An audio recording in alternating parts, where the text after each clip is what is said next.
I have to design the It has nothing to do with market. so it's another allocation mechanism. Technically speaking, it's a different allocation mechanism, and you have to take into account of that. Why don't you take into account of that when you talk about social security reform, labor market reforms, whatever? I'm completely sympathetic with privatization of assets that the state has clearly nothing to do with. But when you talk about 3% inflation, whatever, no matter what, something not even Ben Bernanke is considering. This is Milton Friedman in the 1970s. No, it's just business as the beginning of the 20th century. Wait. The whole profession in Europe is challenging the ECB for the single mandate, and you write in the program that you want a single mandate, whereas the no, I'm talking. You want to build Western institution. Let's discuss about Western institutions. If you want to privatize and you get it right, I copy you. Okay? But then if we discuss about market institutions, we know what market institutions are. So we may have been angels coming in the 90s knowing everything about markets. I don't know. What we know now is that, and we knew before, maybe, I don't know who came to visit you at the time, that Galbraith, people like that. Exactly. So why do you want to, just an example, why do you want to have a means-tested program like that, scaled down, pay-as-you-go, a statement like pay-as-you-go social security delivers poverty? Think about what happened, what happened in the U.S. No, just Feldstein said that late 90s, and then when the stock market went down, he said, sorry, I was wrong. Peter Diamond was right. And Peter Diamond was never pushing means testing. Means testing is important, but it is something else. It's just risk diversification. And you need to have a public pillar. So that's a base for discussion about what market institutions are. Not the postulates, because there are some missing postulates there. That's my view. Let me reiterate the response. First,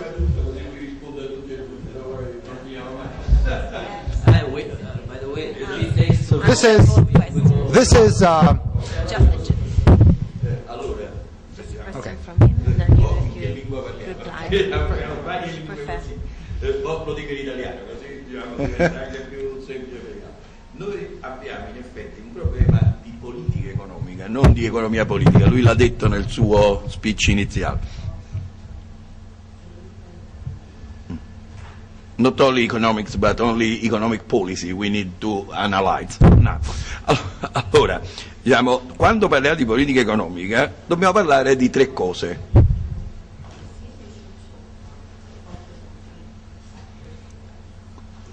La prima è il mercato, free trade, competition and contracts. La seconda è private hierarchies. E la terza è big government, public hierarchies.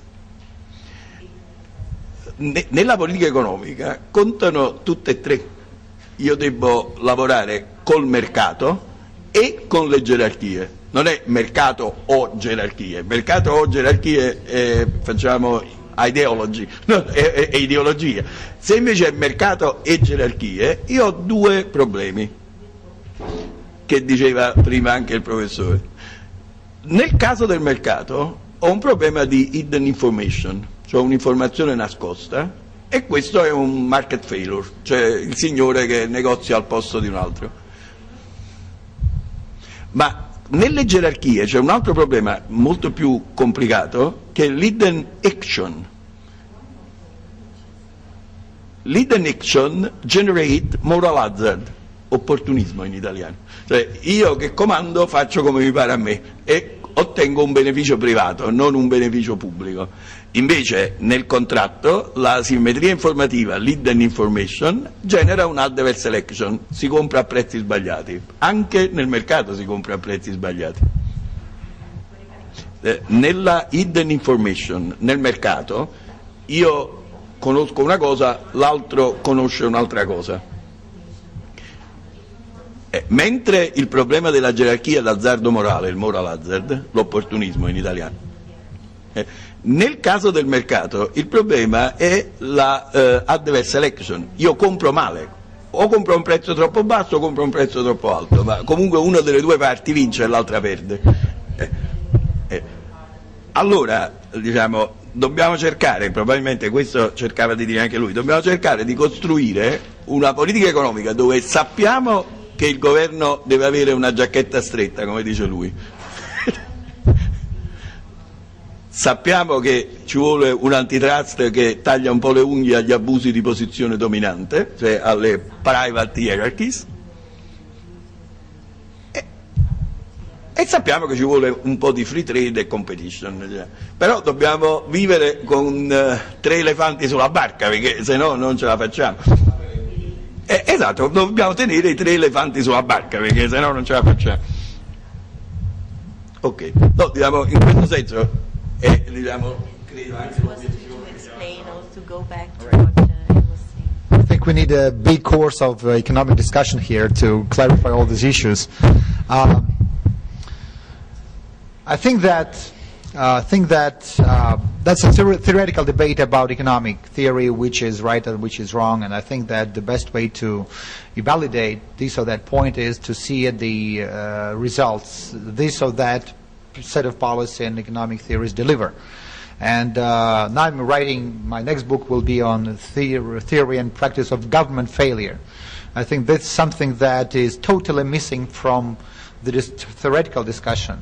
We talk about theoretical point of market failures in the situation. Let me make my point. You talk about market failures in the situation when there are no markets, no private entities, no mechanisms, no institution. I think that's a big theoretical mistake to reason this kind of privatization on the assumption that markets fail because you have to sell some assets. And you, again, that's scientifically incorrect to put some assets and goods in the category of, oh, the government has nothing to do with them, and other assets, oh, this is what government should do, based on the assumption, well, that's strategically important, that's important for the... No, but That's where the government gets involved by definition of government. that's in any private. Wait a minute. Let me make my point. Then we can discuss. Let me make my point, and then we'll discuss. In the beginning of the 90s, the state should get involved in any deal by definition because there were no private entities independent of the state. That is why you should have a law, privatization law, because there is no other way to legitimize property in any sector, in any form. Russians, with the help of IMF and Western advisors, decided the following scheme of privatization. No matter what mechanisms of privatization are, the better we privatize, the sooner we privatize, the better. Then that's why you, if you are Chubais, Abramovich, Berezovsky, you can buy one for $1, and you know that in 1 year it will be $1 billion. That's what happened because of this very simple economic policy approach. In Belarus, we are the latecomers. We are the last country which is on the edge of mass privatization. And we should take into account practices of both Russia and Ukraine, which ended up in forming oligarchic clans, on the one hand. And we have some good examples from the West, Poland, Slovenia, Slovakia, where we ended up having good cases, competition, and free trade, whatever institutions follow. So if your position, your argument is, if I'm right, correct me if I'm wrong, is to, as this is market failure, as the government should address economic entities or owners or companies for privatization because we know the outcome before we even start the game. But that's not true even with, for example, big potash fertilizer plant in Belarus with the estimate value of $25 billion. Because the issue is of economic policy, how you design the auction, information, rule of law, and then the legitimacy of the whole deal. If you make it like Russian style, 19th, then you have like 5 companies, and then you shoot your competitors or people who want to bid, that's one thing. If you have open, transparent process in which Italians, Germans, Chinese people, Russians take part, and whoever wins is the winner, plus he got like 51%, plus 25% is given to not deliver good results. But when you compare what kind of results you get from government managing economy, you definitely have to compare these two. And I conclude that in the situation, as I indicated, with fewer people who can understand management, corruption, and this called telephone law, the probability of monopolistic practices by government individuals and by transnational corporations, even with Russian, the Kremlin influence, is much higher than in the situation when you have a different setting.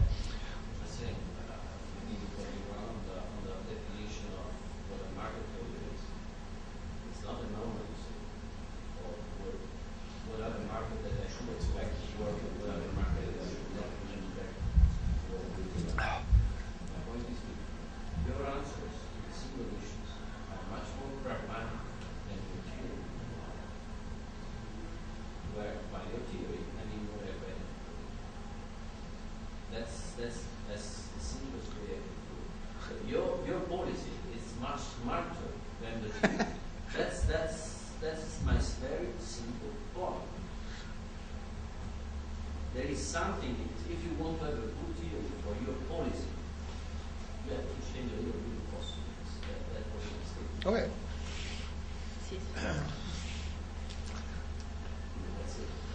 Then that's about moral hazard hitting information. That's a very important point. I'd like to. We talk about asymmetric information and whether the government. Thing is that when you begin reforms, and that's another very important statement that Western advisors and organizations didn't understand, that we have distorted structure of production and employment in the first place. And when the policy is that of authoritarian government that is very subjective and it's not on paper, it's rather a hidden agenda, it increases the distortions of information. And the asymmetric information is, I think that's objective in any situation. A buyer always knows something different from a seller, or seller from the buyer. But in this case, the activities of the government to distort information even further should be limited by certain rules of the game and the limitation of the government authority over certain processes.